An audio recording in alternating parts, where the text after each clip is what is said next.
দুর্নীতিগ্রস্ত স্বৈরাচার শেখ হাসিনার শাসনামলের গত 15 বছরে বাংলাদেশ থেকে প্রতি বছর গড়ে প্রায় 16 বিলিয়ন মার্কিন ডলার অবৈধভাবে পাচার হয়েছে। শ্বেতপত্র প্রণয়নে গঠিত কমিটির 3 মাসের অনুসন্ধান প্রতিবেদনে এই তথ্য উঠে এসেছে। আজ প্রধান উপদেষ্টা প্রফেসর মোহাম্মদ ইউনূসের কাছে তার তেজগাঁও কার্যালয়ে এই রিপোর্ট হস্তান্তর করেন কমিটির প্রধান ডক্টর দেবপ্রিয় ভট্টাচার্য। এ সময় প্রধান উপদেষ্টা বলেন, এটি একটি ঐতিহাসিক দলিল, এটি পাঠ্যপুস্তকে অন্তর্ভুক্ত করে শিক্ষার্থীদের পড়ানো উচিত। বিস্তারিত খোরশেদ আলমের রিপোর্টে ক্যামেরায় ছিলেন মোহাম্মদ মনিরুজ্জামান। স্বৈরাচার শেখ হাসিনার শাসনামলের দুর্নীতি, লুণ্ঠন এবং ভয়ঙ্কর রকমের আর্থিক কারচুপির যে চিত্র রিপোর্টে পাওয়া গেছে তা আতঙ্কিত হওয়ার মতো।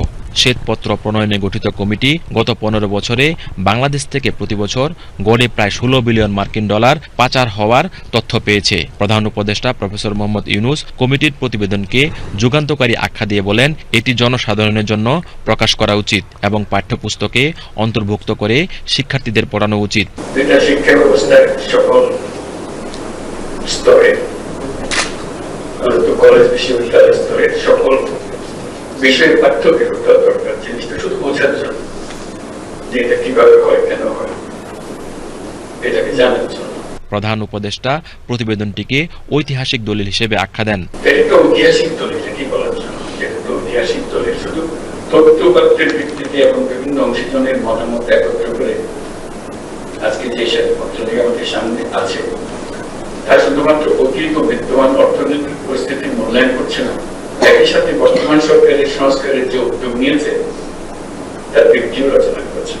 শ্বেতপত্রে প্রস্তাবিত যে সংস্কার ও নীতি পদক্ষেপের কথা বলা হয়েছে, অন্তর্বর্তীকালীন সরকার তা গুরুত্বের সাথে বিবেচনা করবে এবং দ্রুত যথাযথ পদক্ষেপ নেবে। সরকারের হস্তক্ষেপ ছাড়াই কমিটি স্বাধীনভাবে কাজ করেছে জানান কমিটির প্রধান ডক্টর দেবপ্রিয় ভট্টাচার্য। আমরা খুবই উন্মুক্তভাবে এবং স্বাধীনভাবে, সরকারের কোনো হস্তক্ষেপ এটার ভিতরে ছিল না, সেহেতু কেউ এটার ভিতরে রাজনৈতিক কূটকৌশল খোঁজার চেষ্টা যাতে না করে, আমরা তথ্য এবং উপাত্তের ভিত্তিতেই যেন আলোচনাটা আগামী দিনে করতে পারি সেটার আমরা চেষ্টা করব। কমিটির সদস্য মুস্তাফিজুর রহমান অর্থ পাচারে জড়িতদের আইনের আওতায় এনে বিচার কাজ শুরু করারও পরামর্শ দেন।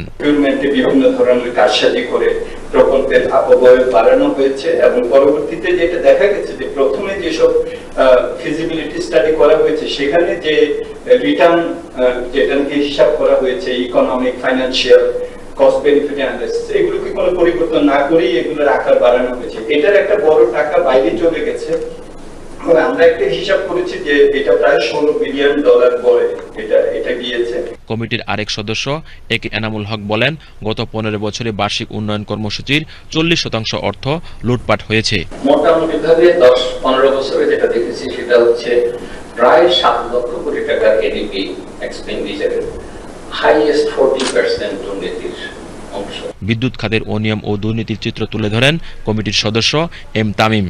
বিদ্যুৎ ও জ্বালানি খাতটা সবচেয়ে বহুল আলোচিত বাংলাদেশের গত 15 বছরে। আমরা যে আমি বলবো যে করাপশন ড্রিভেন পলিসি, আসলে মূলত যেই উন্নয়নটা হয়েছে পুরোটাই ক্রাইসিসের মধ্যে করাপ্টেড পলিসি ইমপ্লিমেন্ট করেছে। 30 বিলিয়ন ডলারের মতো খরচ হয়েছে আমাদের খালি জেনারেশন সেক্টরে। তো সেখানে 10% কিকব্যাক ও 3 বিলিয়ন ডলার কিকব্যাক হয়েছে। অনেকে বলে যে 20% তাহলে তো 6 বিলিয়ন। তো এটা হচ্ছে লেভেল অফ করাপশন। কমিটির অন্যান্য সদস্যরাও স্বৈরাচার শেখ হাসিনার শাসনামলের দুর্নীতির চিত্র তুলে ধরেন।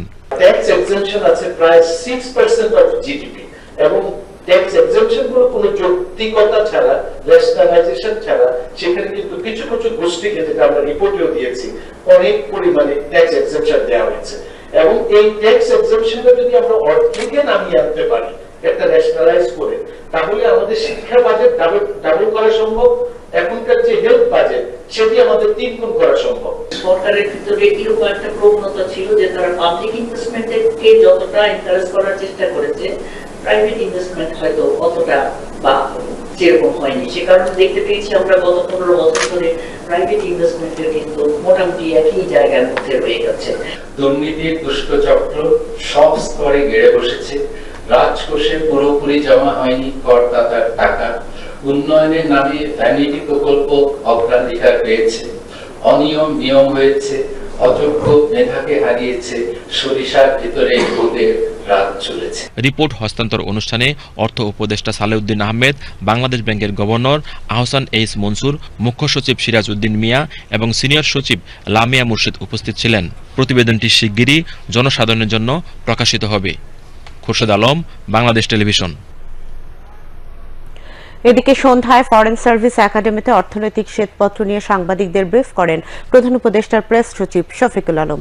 তিনি বলেন, পাচারকৃত অর্থ ফিরিয়ে আনতে সর্বোচ্চ অগ্রাধিকার দিয়ে কাজ করছে সরকার। অর্থনৈতিক শ্বেতপত্র বিষয়ে প্রেস সচিব বলেন, এটি ব্যাপক অন্তর্ভুক্তিমূলক একটি প্রতিবেদন, যেখানে সব বিষয়ের উপর আলোকপাত থাকবে।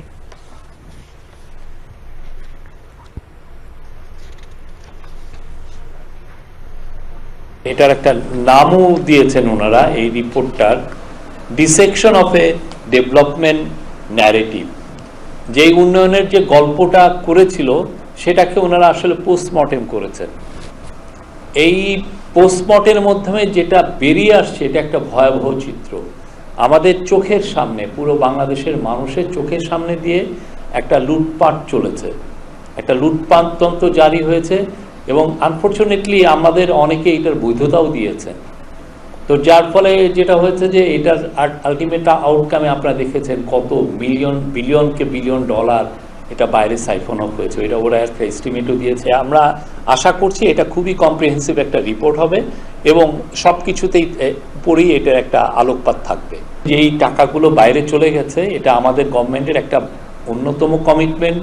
এই টাকা কিভাবে যেভাবে হোক আমরা এটা ফেরত আনার চেষ্টা করব এবং সেই অনুযায়ী ইন্টারন্যাশনাল যারা প্রতিষ্ঠান এগুলো নিয়ে কাজ করে তাদের সাথে আমাদের অনেক ধরনের বৈঠক হচ্ছে, কথা হবে। আর সেকেন্ড হচ্ছে যে টাকাটা কিভাবে ফেরত আনা যায়। এটা অবশ্যই কষ্টসাধ্য কাজ, বাট এটা আমাদের একদম টপ প্রায়োরিটিগুলোর একটা, যে এটাকে আনতেই হবে।